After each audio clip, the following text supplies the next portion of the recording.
Check it out, people. It's Fresh Mark Sense with another fresh review.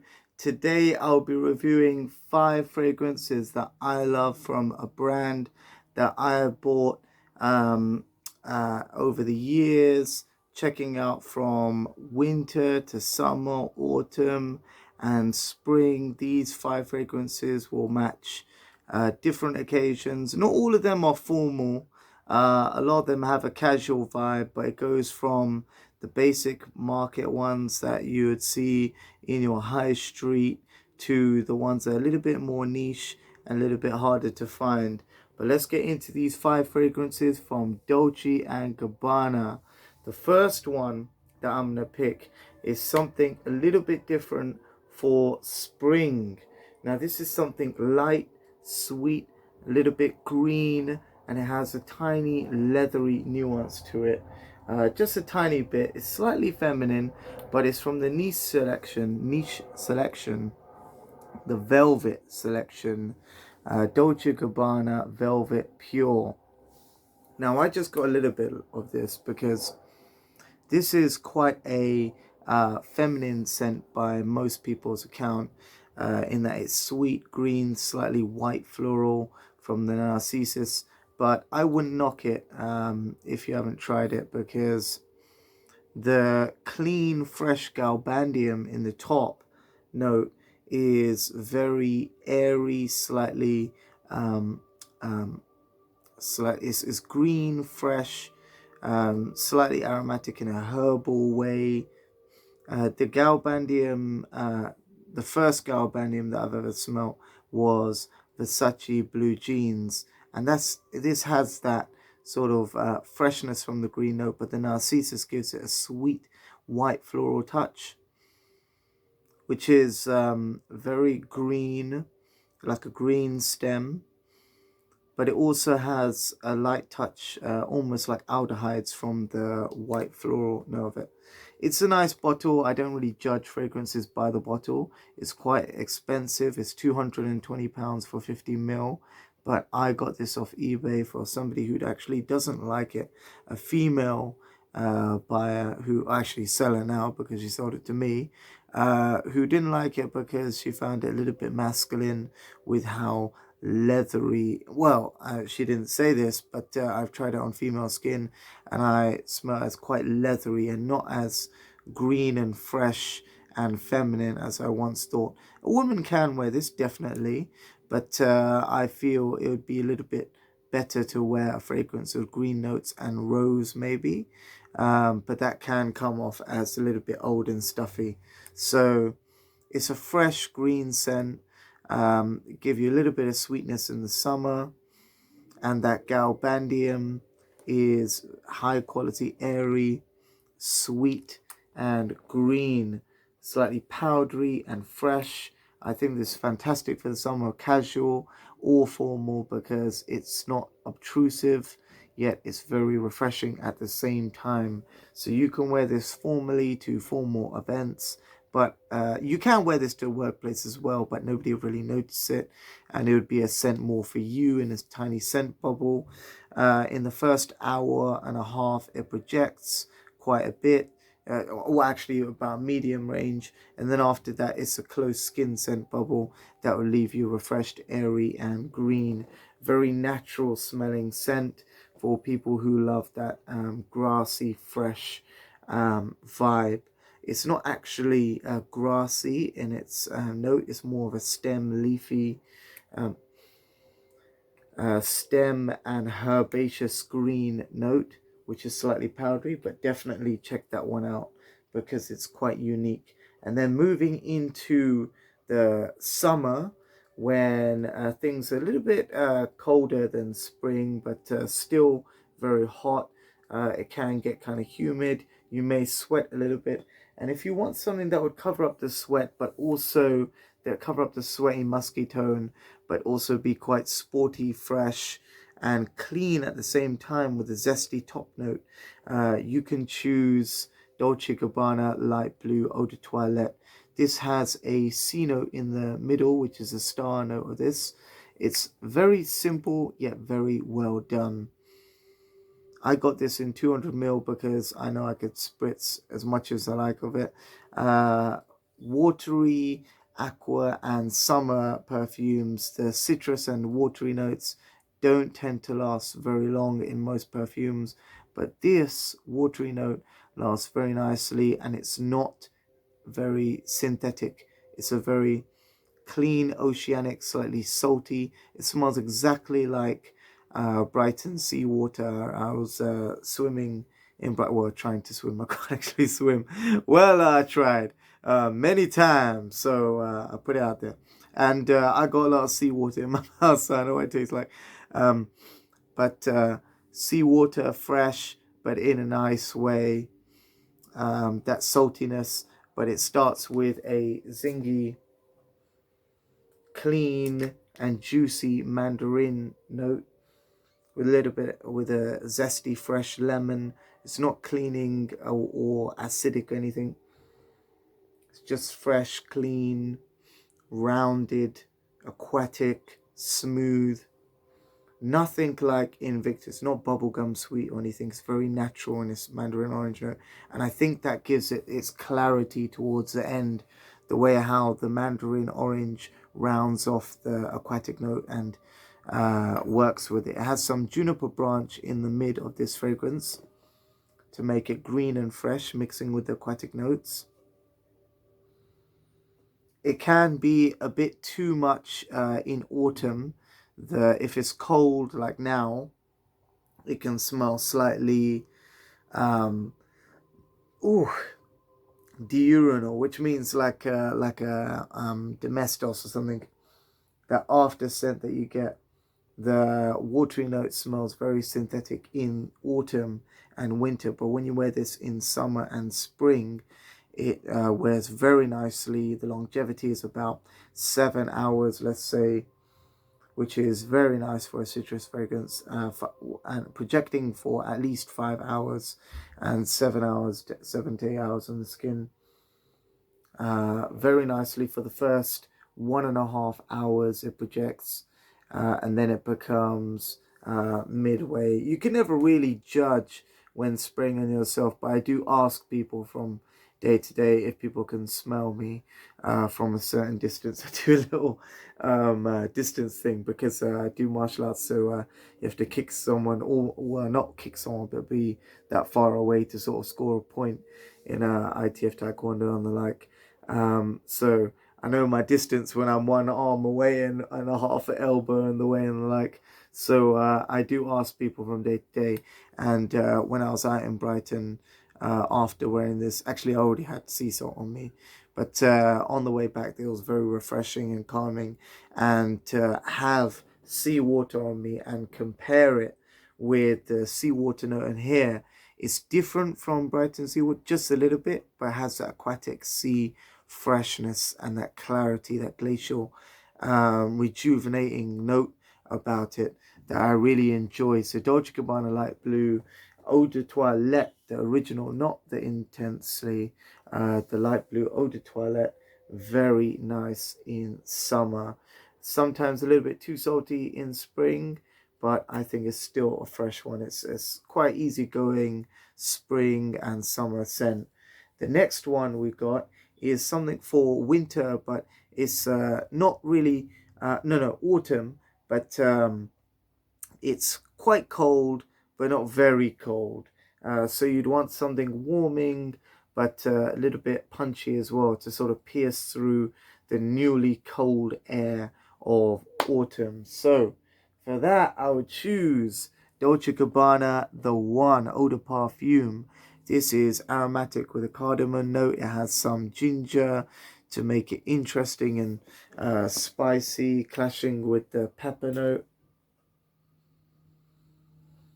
Very nice amber tobacco in the base. The mix of it is slightly hay-like, yet it's dark like rolled tobacco. It has a slightly rummy raisin undertone. When mixed with the amber, there's some orange blossom in here, which keeps it soft, slightly powdery. Really pushes out the sillage of this one in the first 1.5 hours, maximum 2 hours.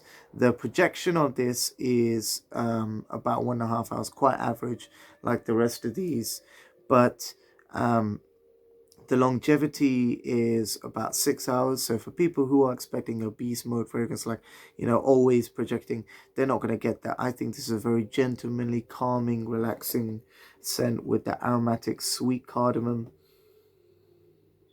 It's a very sweet cardamom when bolstered with slight geranium and orange blossom note. The orange blossom note leaves it slightly white floral, powdery. The hay-like tobacco keeps it masculine with the amber grounding it. And I think it's a classic perfume. You can never go wrong with wearing Dolce & Gabbana, the one eau de parfum for the autumn when you want to bring some warmth and you want to also project yourself as masculine with that pepper and slightly woody base in the ambery sweet tobacco and slightly dry woody base. So definitely check that one out in the autumn for daytime or nighttime. It's a very versatile fragrance, that one, Dolce & Gabbana, the one eau de parfum. The next one is in the winter, but it's slightly warmer. So it's autumn, but it hasn't really gone into full-on snowy winter yet. So people are reminded of the holidays and they want something fruity, but they also want some masculine woody note that would last a little bit longer than the rest. So check out K Eau de Parfum for your answer.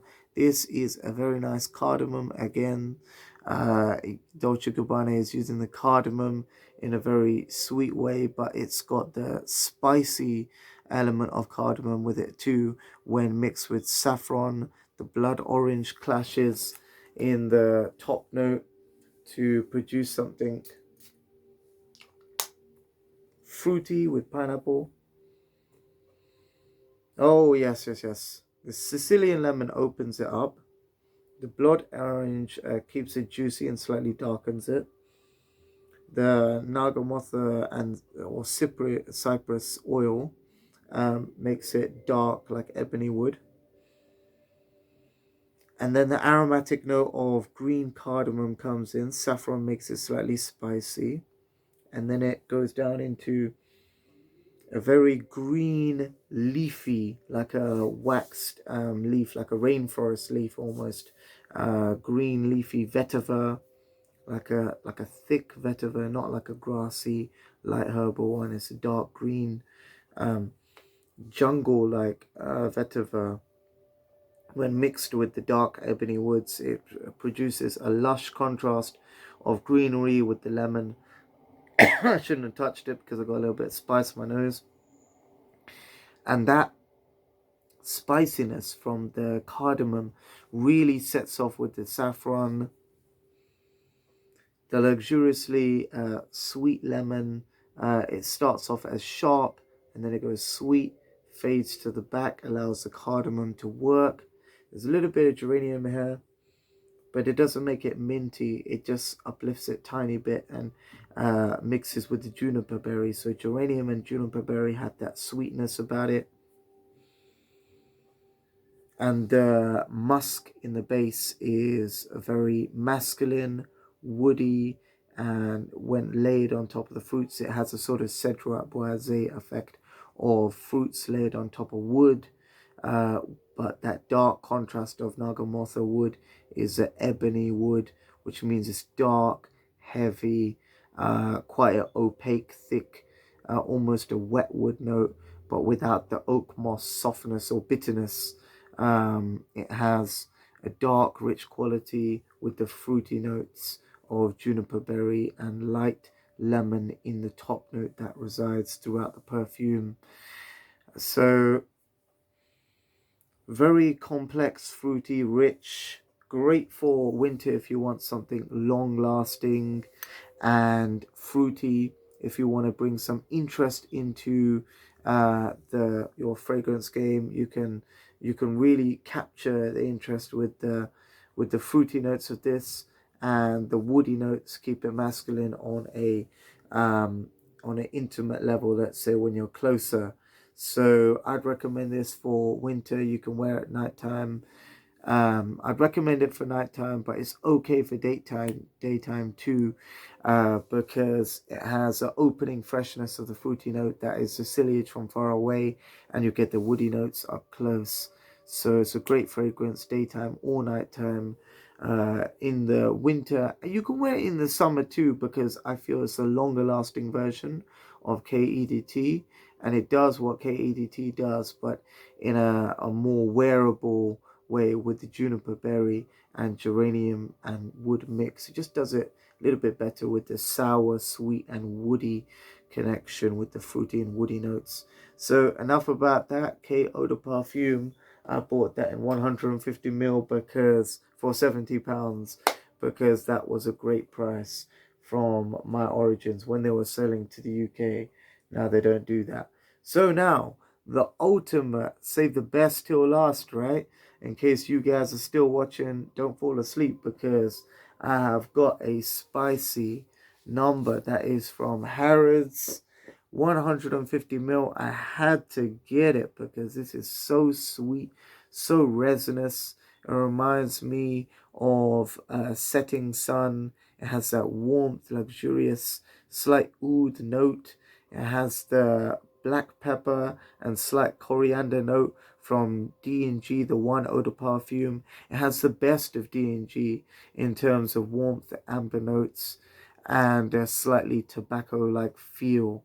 The warmth of Dolce & Gabbana Velvet Amber Sun is unparalleled.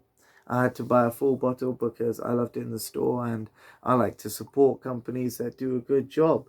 And this was very unique, resinous. It opens up with labdanum, vanilla. Ylang Ylang is very buttery, creamy, soft. The amber in here is thick, resinous, bolstered by extra melange of resins of Oppermax, sweet myrrh. Oppermax is sweet myrrh, but myrrh as well.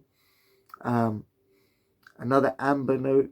The labdanum from the top keeps it resinous and slightly leathery. There is a slight leather note in the base. The oud. Oh my God, I'm smelling it so deep. I'm actually putting my nose on it. So let's get this on. This is the empty hand. Yes, opens up slightly boozy because that vanilla. And very peppery. And that pepper resides almost like a spice bomb characteristic throughout the perfume towards the very end, until it gets buttery, vanilla, and that Ylang Ylang is still present from the top note. It lasts forever. I mean, I sprayed it on my clothes, on a hoodie. My ultimate test for longevity is a acrylic / polyester based hoodie, which is like a stretch material. So synthetic material, putting a natural perfume on it, see how long it lasts. That's the longest test. And it's been, I mean, I went out on the 30th with that hoodie, and I put it on the side, and it still smells like that for about 4 days now. So it's still going strong with the buttery Ylang Ylang. All that's left is the buttery Ylang Ylang and a sweet vanilla note. The vanilla that everybody knows and loves, but with a dark, treacle, earthy-like texture added to it. So still got that high quality, almost oud vanilla by Mancera characteristic. That's wow, so bitter, leathery, smoke note in the middle. The frankincense is playing up, making it sweet, spicy. It feels like there's saffron in here, but that is the frankincense and the smoke note, producing the smoky characteristic matches with the earthiness. The sweet characteristic is matched with the frankincense and the myrrh and the Oppermax. Wow. That pepper as well. It's never too obtrusive. Only in the top spray for about 5 minutes. It starts off peppery, and it tells you not to overspray it too much. Like when you start feeling the pepper, it's like, wow, you need to stop. And then you get shocked by a big dose of buttery vanilla and ylang ylang. So fantastic fragrance for the evening, in winter. You can also wear it in the summer, but it might be a little bit cloying because that amber note is quite treacly sweet and resinous. So if you want something deep, masculine, peppery, strong, and seductive, definitely choose Dolce Gabbana Velvet Amber Sun. So that was my video on 5 fragrances from Dolce Gabbana that you can wear all year round. If you like that video, please consider subscribing to this channel. If you like any other videos concerning fragrance, check out Fresh Mark Scents, because that's got 150 different videos, different scents. And on a side note, I think that perfume's a great way of getting people together. That's one of the reasons why I started this channel, and I'm worried that society is becoming broken and fractured, even tribalized. I like to use the word, unfortunately, for society, but I think it describes the way that we are being segregated racially through this pandemic, blaming each and every other race that comes out from this country as an immigrant, comes in from this country as an immigrant, as a cause of coronavirus. So we need to head out, discuss with one another this problem, and realize that the infection rate before, when averaged over 2 years, was 3%. And that was with these unreliable PCR tests that we now know are unreliable. So the actual figure is less than 3%. So why are we being told by the government to be scared of black people, to be scared of Asians, to be scared of other immigrants who come to this country for the fear of coronavirus, when the figures of coronavirus have not changed after reducing immigration, and this society has been broken from was all the testing that has well, basically, I don't want to get sidetracked, but a lot of people have lost their jobs because they've been forced to either take the vaccine, choose to between taking the vaccine or losing their jobs. So that is a lot of lorry drivers. So we've been put in this shortage of suppliers because of the government. And I need to ask you as the viewers, do you like wearing a mask? Because you are blocking yourself, as 97% of people are safe, as we knew before over the last 2 years. Even less than 3%, that means more than 97% of the population are safe. So even less than 3% are affected because those PCR results were false positive. So after realizing that you are 97% sure of being okay and being outside in public without being infected, and less so if you've actually got a vaccine, because they say you're more likely to transmit it or even be infected when you have the coronavirus. Do you still need to wear a mask? Because you are blocking yourself from 97% of the public. And I think after 2 years, it's time to socialize, get out there, project our best self with great perfume, enjoy ourselves, and live our lives. And the only people stopping us right now is the government. The government is stopping us from going outside without taking a test and spending money. It's stopping us from going out into the workplace without taking a vaccine, or going out abroad without taking a vaccine, or without being quarantined. And I'm saying it should stop now, because if we don't start acting normal, we'll never get back to normal. So no more quarantine, no more of this vaccine and giving our tax money to Pfizer and Pfizer for Bill Gates and the like for their vaccines that are proven to be ineffective at stopping the transmission of the virus and ineffective in stopping us from becoming contagious, no, but actually transmitting the virus or getting the virus or passing it on. I'm not going to be vaccinating myself because I don't actually believe in being a human test rat for a corporation. And I believe that you shouldn't either, and you should hold the government accountable and find a new solution. And hopefully you find immunity is good enough because it worked for the 97%. So we should stop giving our tax money to these schemes and stop injecting ourselves with test trial drugs, because this is on test. These drugs are on test basis until 2025. And as soon as we start opening ourselves up to society, stop wearing a mask, to open our smiles up and really get the most out of society, we will never really get back to normal. So I say don't wear a mask because I myself are claustrophobic and I'm quite put off. I'm a little bit scared by people in masks, quite honestly, because I feel it's a mental block and it dehumanizes you towards other people because you can't see your emotions and you can't see your face. So we should all start being a little bit more humane to one another. Realize that some people just don't want to wear a mask because they feel that there's no real risk anymore. And that's actually a positive sign, because when you do wear a mask, you're showing that you're afraid of a virus that's only affecting 3% of society, and you're not willing to function normally, and you're not really willing to get back to normal because you're still scared. And I think everybody without a mask on public transport and the like should be applauded for their bravery and their struggle towards natural immunity, which will eventually save society. Because immunity is, but on average, I'm told it's 6 times more effective than vaccination, natural immunity in this case with the COVID. So stay fresh, people. Don't take the vaccine.